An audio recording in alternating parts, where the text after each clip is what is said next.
Hello, good day everyone, and welcome back to my vlog. So officially, this will be Naval Aviator Diary Session 0166. So this is your host, Operator 214, speaking on this blog now. So for my blog entry will be a little bit more sensitive. So before we begin on my blog journal entry, I would just like to tell that all, or more like a disclaimer notice, that all entries here that will be put will be said on my local language, which is Tagalog, for security and privacy reasons. So if you're not a Tagalog speaker or who does not understand Tagalog, better skip this video, because some entries here are needed to be classified as, or needed to be categorized as classified, because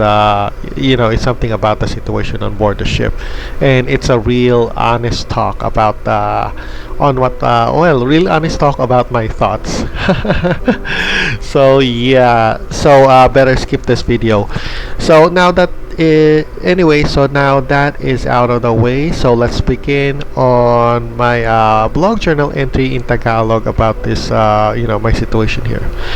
Now so far, ang masasabi ko sa working environment or analysis sa aking working environment ngayon is, VLCC siya, so okay naman yung yung mga, sabihin na nating direct mga supervisors ng katulad nung foreman namin, yung bosun, okay naman siya, although may edad na, maayos naman siyang kasama at cheerful siya na personality.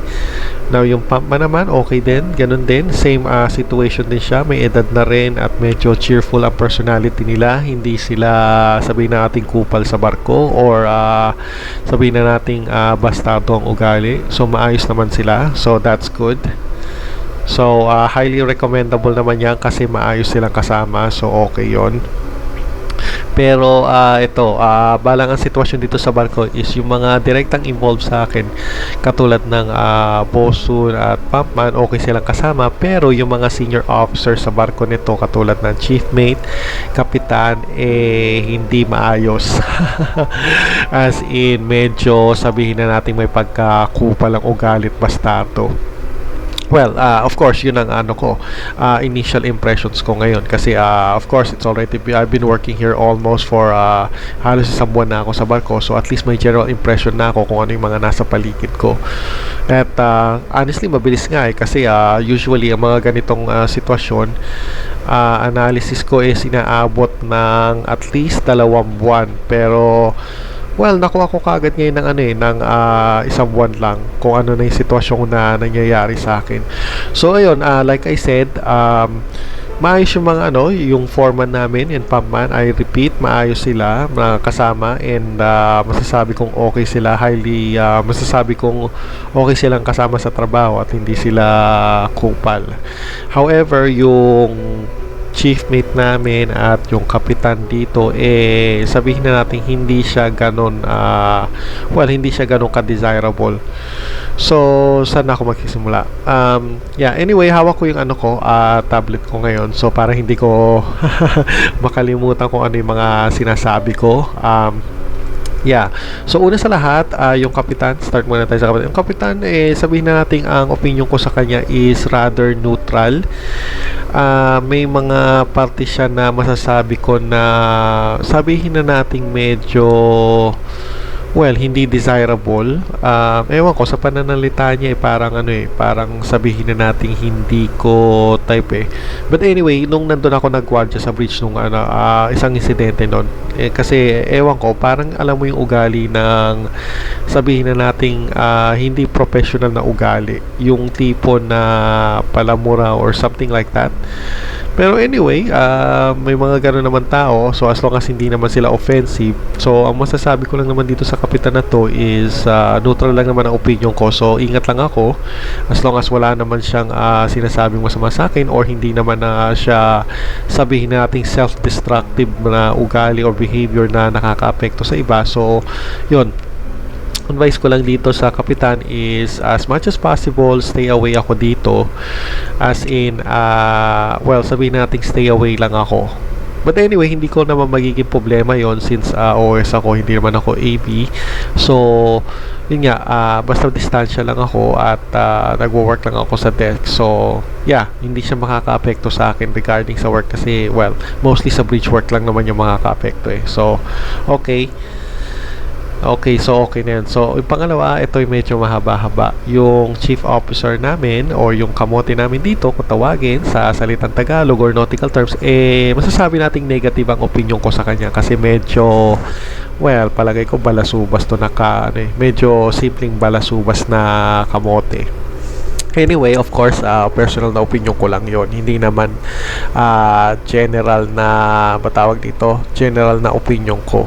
Pero ang masasabi ko right now is medyo may sabihin natin may pagkabalasubas tong tong kamoteng ito.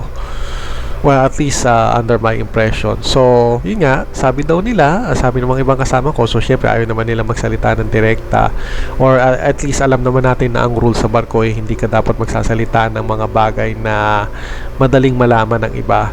Kasi syempre, alam mo na baka may mga chismoso sa barko at ikwento nila. Pero, yun lang, ang sinasabi nila is masipag naman daw magtrabaho. Pero sa akin, masipag magtrabaho naman siya. Take note, take note. Masipag nga siya, masipag magtrabaho magpantay ng mga tao.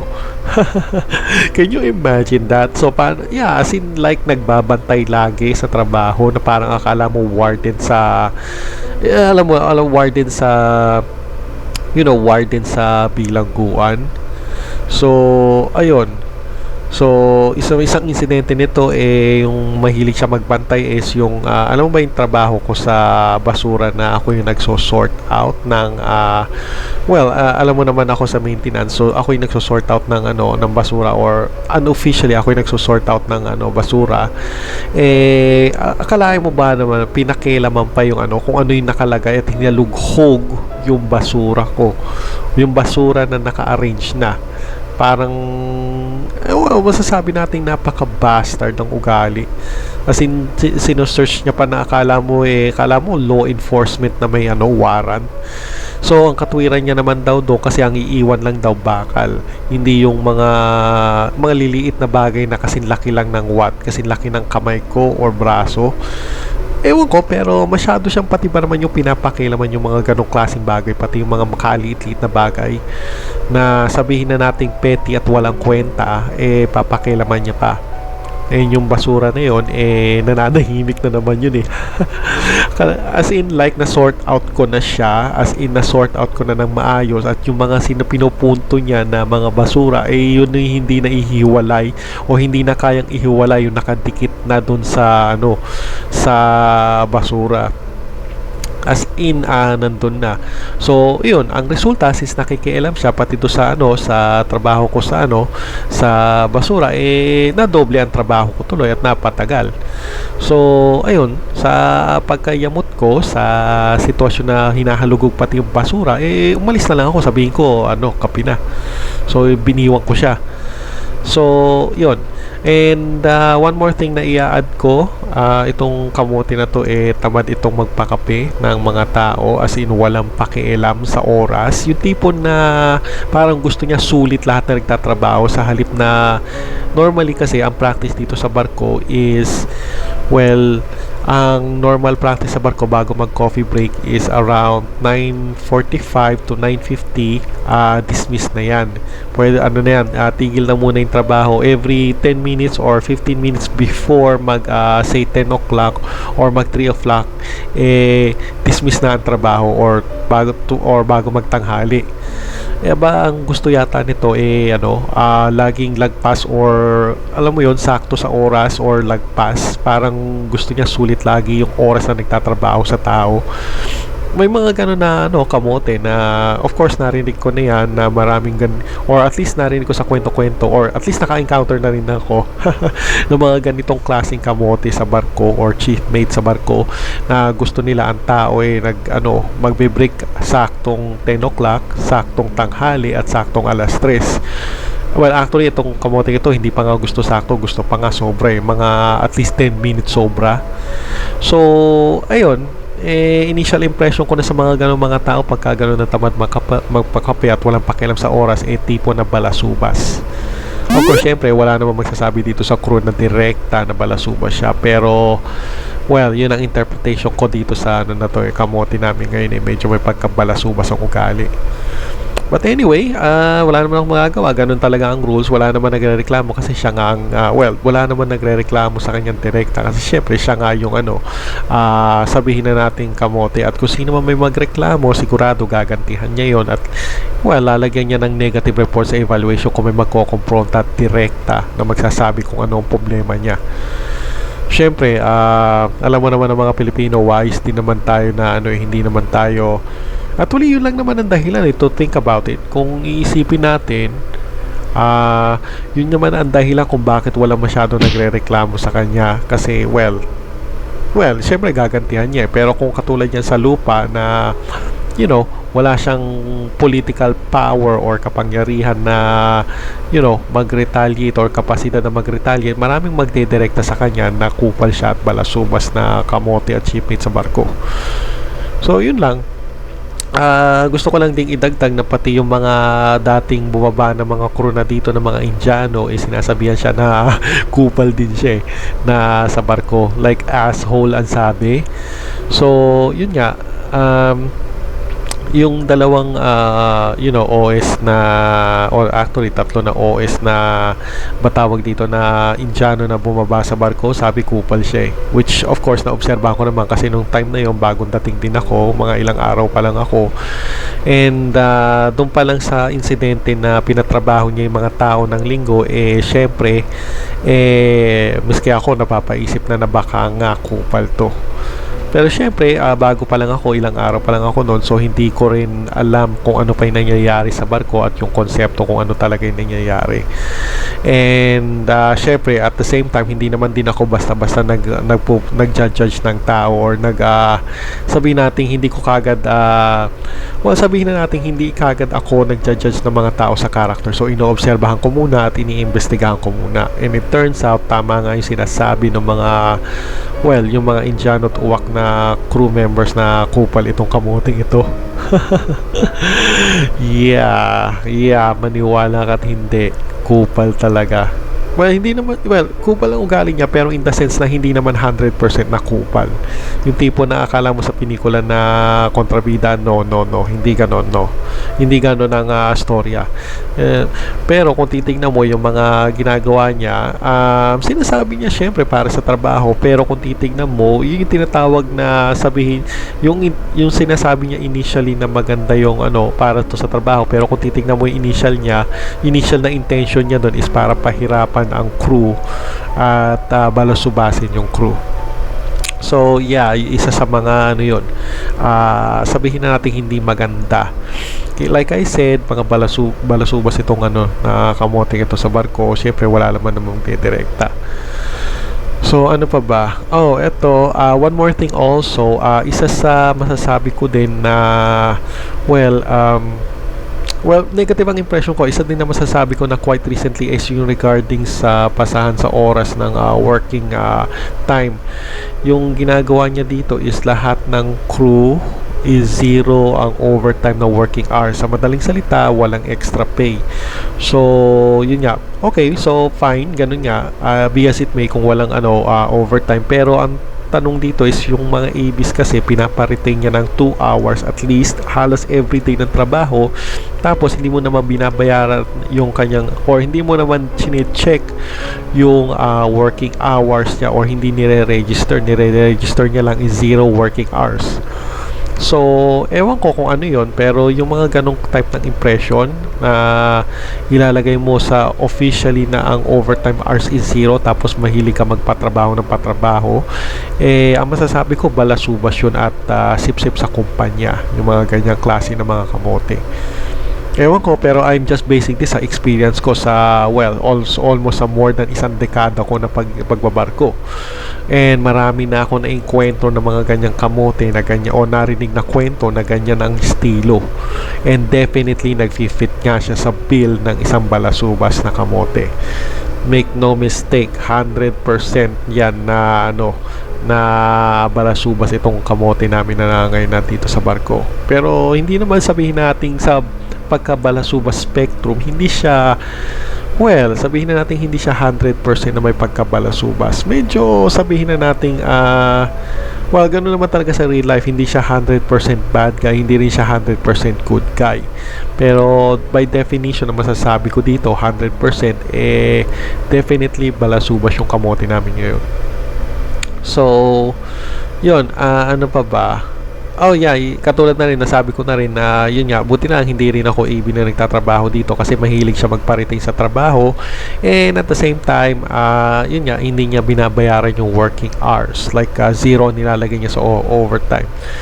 And well, I've already said it, bootlicker na klase to yung sip-sip na but anyway, yun nga, wala naman kasi masyadong aasahan kasi pagka yan ang isang din dahilan kung bakit yung mga crew na Pilipino ayaw ng mga senior officer sa barko na Pilipino din. Well, okay, ang highly recommendable ko based on experience na ang mga junior officers like third mate and second mate sa barko Pilipino. Yun masasabi ko maganda talaga ang sitwasyon diyan. Highly approve it na okay yun. Pero iba na ang sitwasyon pagka ang Pilipino kapitan or kamote, kadalasan sip-sip at balasubas yan sa barko. So kaya nung nalaman ko din na Pilipino ang shipmate namin dito sa barko, nung unang pagdating ko, alam ko kagad na mayroong hindi maganda. Kasi kadalasan kupal yung mga ganong klase ng mga tao. I'm saying this na ganun talaga ang ugali ng mga, ewan ko, pero ganun talaga ang sitwasyon kadalasan sa barko. Yung mga kupal at yung mga boomers na mga generation, yun yung masasabi natin ng mga balasubas talaga sa barko. So yeah, just a tip lang sa mga sa mga seaman na mga bago, pagka ang kapitan nyo Pilipino at shipmate, set your expectations na mababa, as in low, kasi well, para hindi kayo ma-disappoint, kasi kadalasan ang ugali ng mga ganyan klase ng mga tao, well, definitely kupal. Yung tipong idinadala nila yung pagkakultura nila na sila ang head, sila pa yung alam mo yon, yung pinaka-sip-sip at pagiging kupal nila, pati sa lupa dinadala nila yung ganyang klase na kultura na ugali. Kaya kadalasan nasosoplak sila sa sa lupa kasi yung ganyang klaseng ugali. Pero anyway, like I said, well, journal ko naman to, so I'm just basing this on my observation kasi like I said, walang dating mga records na mga ganito. So yun ang sitwasyon ko sa barko. Okay yung mga kasama kong crew, co-workers, compared nung last na barko ko, maayos silang kasama, ako na nagsasabi. Pero yung mga opisyal, sabihin na nating mga kupal. Well, yung mga senior na official, of course. Hindi naman yung junior. Yung junior okay din naman Actually, yung second and third mate okay naman So, exactly kabaligtaran nung last na barko ko, na yung mga crew ang wala sa ayos at kupal, at yung mga official naman maayos. So, kabaligtaran naman ang nangyayari ngayon. So, ang mga official ko dito is mga wala sa ayos at definitely balasubas. So, yun lang ang masasabi ko. Yun ang sitwasyon ko lately sa barko. And definitely, well, it's a good thing na lang na ang posisyon na pinirmahan ko dito is OS. So, mostly, yun nga, mostly, deck, maintenance. So, yun lang. Gusto ko lang sabihin din na para siyang, itong kamote namin masyadong pakilamero sa trabaho at nagbabantay. Kung wari, may siya, nagtatrabaho siya. Syempre, yun ang initial impression sa kanya. Parang, uy, maganda, tumutulong sa trabaho. Pero ang totoo nun, hindi yan tumutulong. Nag-o-observe yan at nagbabantay ng tao. As in, tinitignan niya kung sino yung nagtatrabaho o hindi. As in, like, nakabantay. Well, yun ang interpretasyon ko Pero ewan ko yung iba kung hindi nila nakita yun, pero ako yun ang nakikita ko. Hindi yan nandyan sa kubyerta para tumulong, nandyan yan para bantayan kami mga crew kung sino ang nagtatrabaho o hindi. And Yun lang. Pa masyadong pakilamero sa trabaho, pati yung mga simpleng bagay na mga ano pa, pakialaman pa. Pati yung tipo na sa sobrang pakilamero, pati yung trabaho ng bosun or foreman namin ay sinasapawan niya. Parang ganun. But anyway, ganyan ang sitwasyon ngayon sa barko. So, yun na, hindi ko na itatagal ang vlog journal ko. So, masasabi ko na lang na ganun ang sitwasyon ngayon. And, yeah, I'll update my blog later on na lang. So, again, this is Operator 214. Have a great day, everyone. And, see you again on my next blog journal session. So, bye-bye. Bye-bye.